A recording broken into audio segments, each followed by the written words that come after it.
Question that I got was, what's one of the hardest things that you deal with in terms of doing consultations and stuff with women? Like, what's one of the hardest things? I think one of the hardest things that I deal with is the fact that most women are just not programmed to be in long-term relationships and to be able to keep a guy over a long period of time. I know that might upset some ladies, but you know, it's kind of is what it is. If you look at the advice that most women have gotten and most of the things that they've learned over their lifetime, it's more focused on getting a man and not actually focused on keeping one. For me, I look at it kind of like, you know, when you look at your friends and your family members and stuff like that, a lot of times you're talking to two types of people. You're talking to guys that you would never date. That's why they're friends. And you're talking to females that, you know, most often don't even have a dude themselves, or are not really, don't really even understand how they got one. You know, they don't really necessarily have the information to give you. So a lot of people get information from those sources, and when it doesn't work out, they seek outside sources. Now, unfortunately, when they seek the outside sources, most of the time it's people who are just in the industry trying to sell something. Like, that's all they want to do. You know, they're not necessarily trying to give you a solution to your problem as much as they're trying to get you into the industry, and get you as just being this, like, I guess, a customer. You know, more than saying, okay, here's how I'm going to help you. Here's how I'm going to try to help you fix your problem, you know, so you don't need me anymore. And that's kind of what a lot of women run into. So what they basically get is they get all of these different things when they get information from people about how to get a man. Is basically things that are designed to trick a man into making a verbal commitment to them, or to blackmail a man into making a verbal commitment to them, but not things that are designed to make them the type of person that same man will want to be with over a long period of time, like 20, 30 years. You see what I'm saying? I liken it to the diet industry. Now, some of you have been on yo-yo diets throughout your entire life pretty much. So you'll really understand what I'm talking about when I talk about the diet industry. The way the diet industry is set up for the most part, not everybody does this, but for the most part, what you see is it's set up to basically say, here is a small period of time that you can lose this ridiculous amount of weight. Now, I used to work as a personal trainer. Yes, I've had millions of jobs. This is where I get a lot of my information from, but that's beside the point. Anyway, I used to work as a personal trainer, and what I would see a lot of is people, you would offer people a particular program. You say, this is how you're going to change your lifestyle, and this will help you lose weight and feel more healthy, and, you know, just as an overall approach. What they would do, a lot of people would say, you know what, I don't really want to do that. That sounds like a lot of work. That sounds like I have to change me as a person so I can reflect, so that reflects on the outside. A lot of people don't want to do that. So what they do is they buy into one of these crash diets. They say, okay, well, I'm going to get on the dirt and water diet, and I'm going to lose 40, 50 pounds. They say I can lose 40, 50 pounds in a month. So I'm going to just do that. Or I'm going to get on this shrimp diet and lose, you know, 30, 40 pounds in 2 months. Whatever the case may be. So they find one of these diets, and they go ahead and get on it. And sure enough, they lose 30, 40 pounds, 50 pounds in whatever time period that the diet said they would.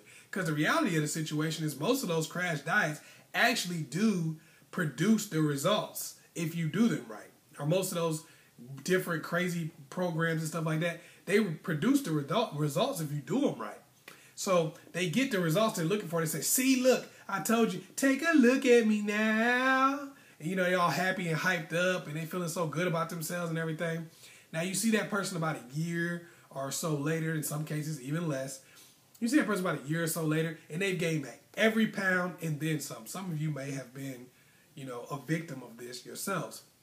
They've gained every pound and then some back. And they're sitting there, they're upset, and they don't know why that happened. What the hell happened? Why am I so big now? I lost all this weight, and I gained it right back.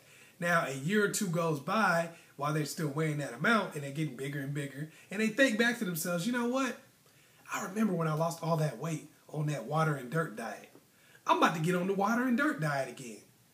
So they go back, and they repeat the cycle over and over again. Now, maybe they don't do the water and dirt diet every time, but they do one of those other kinds of diets. That's basically the same thing.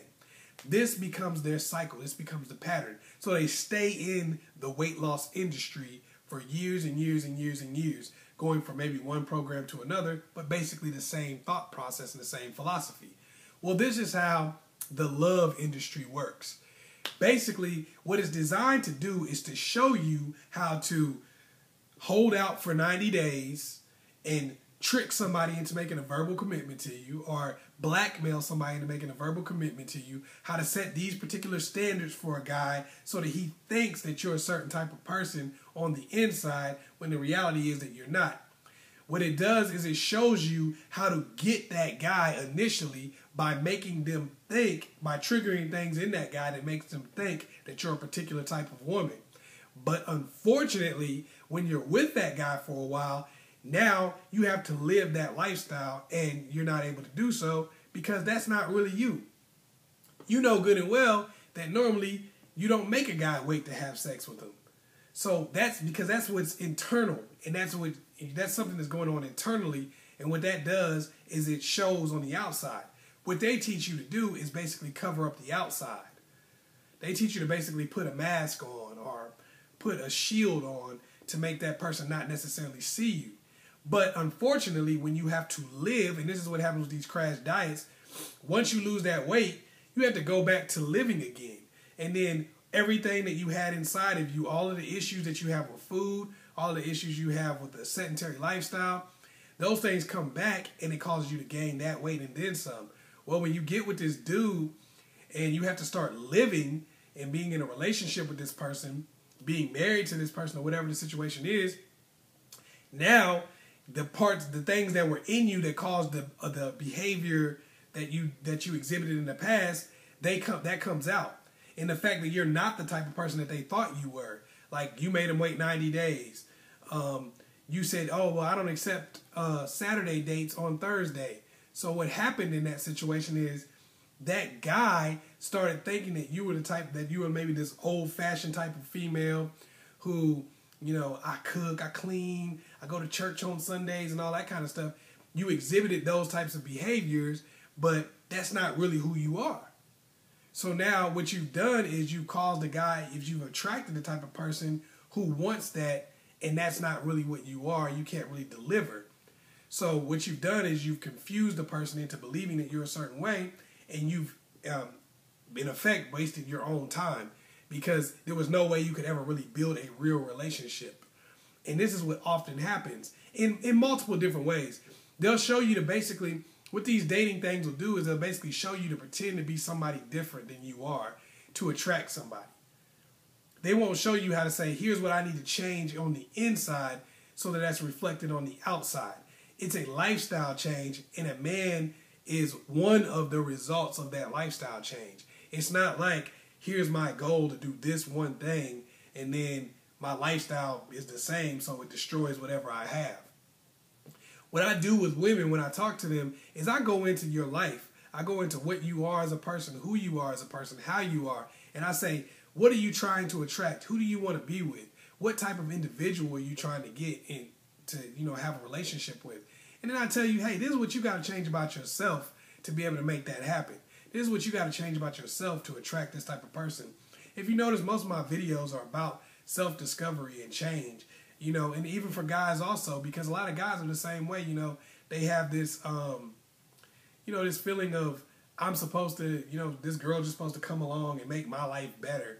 And, or if I do whatever she says or whatever, but you can't maintain that. So what I do is I try to teach people how to live their life in such a way that they can maintain it because it reflects who they are. Now, sometimes you have to change things about your core to be able to do that. But it's like you have to change it from the inside and then reflect it on the outside. Not put up some kind of a shield or a wall to make people not be able to see the inside, because eventually that breaks away and that person is no longer interested in you. So that's why I do what I do, and that's why I think people are in a situation that they are a lot of times.